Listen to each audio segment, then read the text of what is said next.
Imagine it is January 10th, 2026.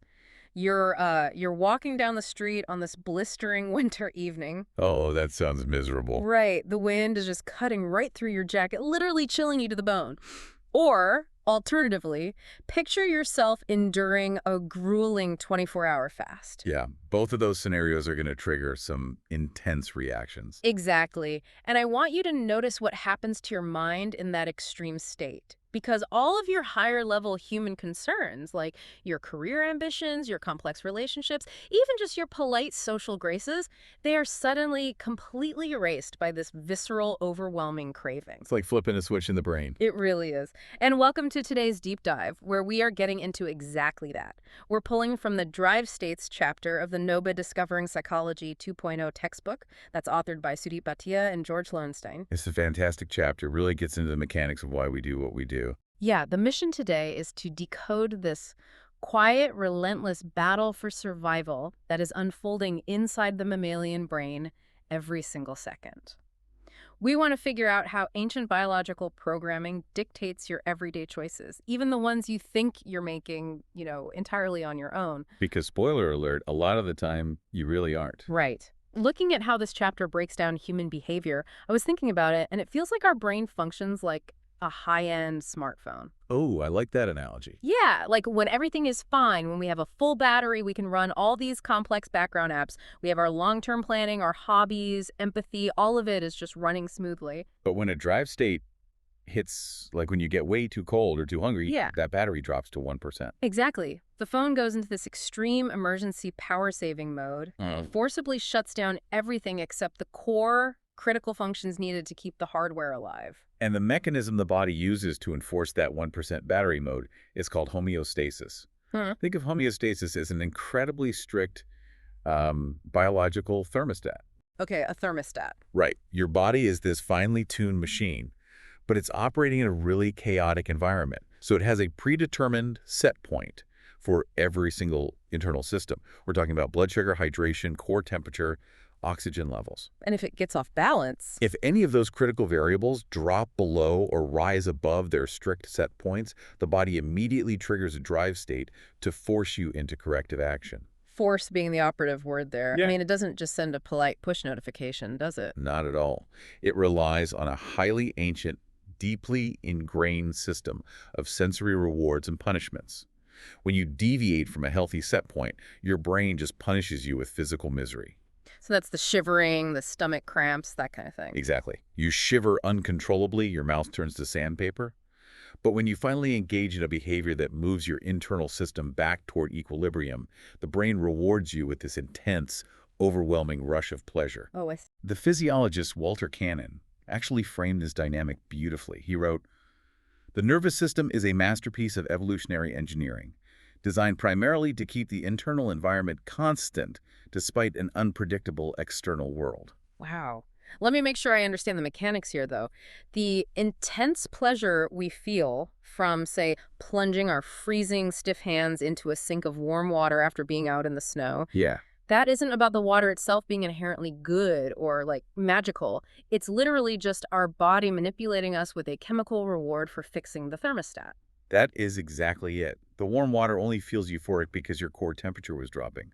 If you were suffering from heat exhaustion, that exact same warm water would register as absolute physical agony. That was wild to think about. It is. The sensation of pleasure is fundamentally tethered to homeostatic restoration. And as these evolutionary alarms get louder, they trigger this dramatic psychological phenomenon called the narrowing of attention. The textbook describes that as a severe inward collapse of the mind, which, sounds a bit terrifying. It's essentially a complete cognitive override. Time perspectives flatten out entirely. You lose the ability to project into the future, which makes you highly impatient. So long-term goals just vanish. Completely. Unrelated objects in your environment effectively become invisible to your brain. Even your closest, most altruistic social connections lose their value in that moment. That is intense. It is. This psychological funnel guarantees that whether you are facing extreme hunger, dehydration, or exhaustion, Your brain discards everything else to prioritize the physical survival of the organism. And it's not just extreme physical deprivation that throws us into this funnel. The text highlights a 2017 study by Brittany Collins and her team, published by the American Psychological Association. Oh, the acute stress study, that one is fascinating. It really blew my mind how easily the brain is tricked. They looked at the impact of acute stress on the neural processing of food. Right, so the Collins study isolated how acute psychological stress actively mimics a hunger drive state. Mimics hunger. How does that work? Well, when an individual undergoes intense immediate stress, their brain shows heightened neural activation specifically toward high-energy, high-calorie food items. Even if they aren't actually starving. Exactly. The brain's stress response systems just dump cortisol and adrenaline into the bloodstream, which is an ancient alarm signaling a physical emergency. Wait, so the brain literally can't tell the difference between a modern psychological stressor, like a looming deadline, and an ancient physical threat, like a famine. To your biological hardware, an emergency is an emergency. The brain misinterprets the psychological strain of a modern workplace or a difficult exam as an indicator of physical scarcity. That explains so much. It does. It pulls cognitive resources away from the prefrontal cortex, which is the area responsible for your long-term health goals, and routes all that energy toward primitive survival centers. It demands high-calorie food because it sincerely believes you are about to endure a physical ordeal. For you listening, if you are a non-traditional student juggling night classes or just a busy professional trying to balance your career and your family, this has to be a huge light bulb moment. Oh, absolutely. Like during finals week or when a massive project is due, you aren't just stressed, your brain is actively being hacked. The strain is narrowing your attention and forcing these inexplicable, overpowering cravings for sugary, high-fat comfort foods instead of nutritious meals. Because you are basically fighting a primitive scarcity drive. The cognitive resources required to maintain a healthy diet are simply taken offline. Wow. It totally reframes why periods of intense professional or academic isolation often lead to a cascade of poor health choices. Yeah, the processing centers are just redirecting everything toward immediate gratification to survive the perceived threat. Okay, so if a bad week at work can temporarily hijack the system and make us crave a donut like it's a life raft, what happens when a person's biological thermostat is like permanently recalibrated from day one? We have to look at early life vulnerabilities to really understand that. Dr. Karen Mathewson led a comprehensive meta-analysis in 2016, published in the Psychological Bulletin. Right, focusing on extremely low birth weight survivors. Yes, she analyzed how early physical trauma permanently alters these biological set points. But how does being born prematurely actually change the thermostat? Like, what is the physical mechanism there? It really comes down to the development of the hypothalamic pituitary adrenal axis, or the HPA axis, which is what manages our stress response. Okay. The third trimester of pregnancy is crucial for this system to mature. So when an infant is born prematurely, they're thrust into a chaotic environment before that system is fully baked. So their bodies are struggling to adapt right away. Exactly. Their tiny adrenal glands are overworked trying to maintain internal stability outside the womb. And this early severe exhaustion permanently alters their baseline cortisol production. So they don't produce enough later on. Right, they develop adrenal insufficiency, meaning their physiological system simply cannot produce enough cortisol to maintain homeostasis under normal, everyday stress later in life. Man, so their thermostat spring is basically wound too tight from the very beginning. Yes, because of that initial disruption, they have lifelong vulnerabilities in how their drive states regulate emotional and physical stability. A minor deviation from the set point triggers a massive, disproportionate drive state alarm. You know, this completely reframes the whole concept of self-control. Society has this tendency to view willpower as this static character trait. Oh, definitely. We judge people harshly for it. Right. If someone snaps at a coworker because they missed lunch or has a meltdown after a bad night of sleep, we label it a moral failing. We tell them they just need to try harder. And it is a fundamentally flawed way of looking at human biology. If someone's thermostat was recalibrated by early physiological trauma, their natural baseline is operating on a hair trigger. They aren't necessarily lacking willpower. No, they are physically fighting a more sensitive biological alarm system than the person sitting next to them. They experience the punishment of a drive state, that overwhelming inward collapse of attention we talked about, far faster and far more intensely. For the listener, I think this is an incredibly powerful tool for better self-care.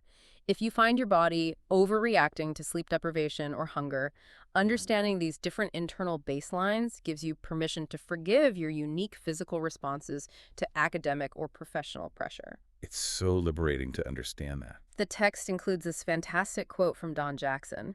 He said, "Homeostasis is the great hidden force operating in every system, working tirelessly to keep our internal world unchanged and completely safe from external chaos." Such a great quote.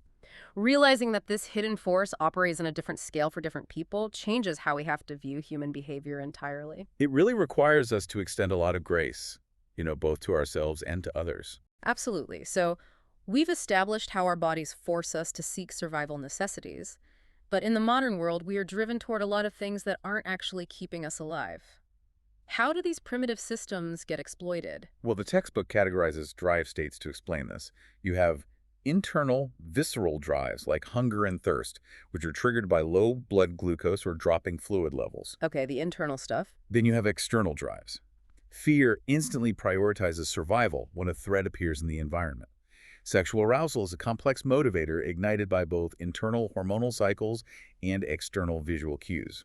You have exhaustion, maternal drives, and crucially, the intense disruptive pull of drug cravings. Clark Hull described drives as an internal force that compels us to act, transforming our deepest biological needs into immediate psychological movement. Right, psychological movement. But I get stuck when that psychological movement is directed towards something actively harmful, like an addiction. And that's where a brilliant 2015 study by Anselmi and Robinson comes in. It was published in the Journal of Experimental Psychology, and they mapped out exactly how these drives operate within human consciousness during addiction. What did they find? They discovered a profound neurobiological division between wanting something and liking something. Hold on, you're losing me there. On the surface, those feel like the exact same thing. If I want a piece of cake, I want it because I like cake. Why would the brain separate them? Under normal circumstances, they do work perfectly together. But Anselmi and Robinson demonstrated that the brain uses entirely different chemical pathways for each. Oh, really? Yeah. The feeling of liking something, the actual pleasure, is driven by opioid and endorphin receptors. But the feeling of wanting something, the anticipation, the intense craving, the seeking behavior, is driven by dopamine. So they are completely separate systems. Yes. And in cases of extreme drive states, like starvation or severe drug addiction, the brain wildly amplifies the dopamine pathway to force you into action, even if the endorphin pathway is completely burned out. Okay, it's almost like a computer virus hijacking the wanting software of that smartphone we talked about earlier. That is a great way to put it. Like, the person might consciously detest the substance, they hate the consequences, they hate how it makes them feel, they literally no longer like it in any capacity. But the evolutionary survival mechanism is infected. Right. The dopamine is screaming at them that they need it to survive, mirroring the exact same neurological alarms as true starvation. The brain's reward centers become deeply conditioned by the cues associated with the substance. The dopamine forces that same narrowing of attention we see in a freezing blizzard. So the craving overrides logic. Completely. The evolutionary survival mechanism completely supersedes conscious pleasure or rational thought. Think about someone whose personality changes entirely when they are intensely craving a substance, or even just intensely hungry. The wanting pathway just takes the wheel. So we've looked at the behavioral outcomes, the cravings, the narrowed attention, the wanting versus liking. But I want to peek under the neurological hood here. Where is the physical hardware for this thermostat actually located? The master regulator sits deep at the base of the brain in this tiny, almond-sized structure called the hypothalamus. The hypothalamus, okay. When it comes to survival behaviors, the hypothalamus is the ultimate command center. If we look at hunger, the hypothalamus operates using two key areas that act essentially like the pedals in a car. The accelerator and the brakes. Exactly. The lateral hypothalamus serves as the primary acceleration switch. In these landmark animal studies from the 1950s, researchers discovered that if this tiny area is damaged or lesioned, the organism completely loses the desire to eat. Just entirely. Yes. They will willingly starve to death while surrounded by a pile of food because the dry state simply never initiates. That is wild. Mechanical hardware literally has to boot up and instruct you to want to stay alive. Right. And then on the other side, the ventromedial hypothalamus acts as the critical braking system. It processes the physical sensation of being full, the satiation, and sends the signal to terminate eating. Now, the textbook notes that sexual arousal utilizes entirely different neurobiological pathways within this general area, which highlights some fascinating evolutionary differences between the biological sexes. The neurobiology is incredibly distinct there. In males, sexual motivation and pleasure are heavily tethered to the preoptic area of the anterior hypothalamus. Okay, the preoptic area. Yes, and what is fascinating is that this specific area heavily overlaps with neural circuits dedicated to physical aggression and territorial defense. Oh, wow. And for females. In females, sexual receptivity is regulated by the ventromedial hypothalamus, which is actually the same general braking area we just mentioned for satiation. Wait, really? Yeah. This area secretes estriol, it interacts with the midbrain to alter defensive motor responses, and it heavily overlaps with brain regions dedicated to social nurturance and bonding. But both sexes share a pleasure center, right? They aren't totally separate. Correct. Both sexes rely on a midbrain structure called the septal nucleus as the common center for intense pleasure, which shows rhythmic neural spiking during the climax of arousal. The neuroscientist Jake Panksepp summarized this beautifully by noting, the brain contains ancient, deep-seated emotional circuits that dictate our survival, operating beneath our conscious thoughts to guide our most basic human desires. He really nailed the essence of it. But this raises a massive question for me. If our drives are dictated by these ancient hardwired circuits, like the lateral hypothalamus, the preoptic area, does that mean our behaviors are totally rigid and mechanical? Like we're just pre-programmed. Yeah. Are we just biological robots? Or does the fact that these female circuits, for instance, overlap with social bonding mean our biology is actively waiting to be shaped by our environment? We are definitely not biological robots. Yeah. And we can see the environmental influence clearly in long-term data. Like what kind of data? Lisa Diamond conducted a landmark 10-year longitudinal study, published in 2008 in Developmental Psychology, exploring female bisexuality from adolescence into adulthood. Okay, a 10-year study is significant. Very. She tracked how internal sexual attraction and arousal patterns shift over a decade, testing the stability versus the flexibility of human drives. And what did a decade of data actually show? The study demonstrated that female sexual drives exhibit incredibly high levels of fluid responsiveness to changing social and environmental contexts, far more so than male drives in the aggregate. Oh, that makes sense. Right, this behavioral data perfectly aligns with the neurobiological models. Because the female sexual circuitry heavily overlaps with the regions dedicated to social nurturance, the biological drive is deeply integrated with the psychological need for connection and social context. For you listening, especially if you are navigating personal identity, relationships, or just the chaotic social environment of a new workplace or a college campus, this is huge. It really validates a lot of experiences. Yeah, your human sex drive, your desires, they are not just rigid on and off switches. They are complex neural systems dynamically intertwined with your emotional and social brain centers. Which actually brings us to a crucial point about how external cues actively moderate all of our hardwired internal states. Okay, tell me more about that. Drive states never operate in a vacuum.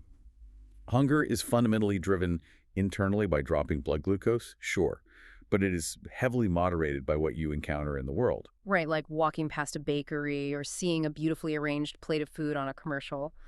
A minute ago, your blood glucose was fine, you felt completely normal, but suddenly your mouth is watering and you are ravenous. Exactly. When an external cue successfully primes a drive state, your brain initiates something called the devaluation effect. The devaluation effect, what is that doing? Well, to ensure you follow through on the craving, a region just behind your eyes called the orbitofrontal cortex kicks into high gear. This area is the brain's valuation center.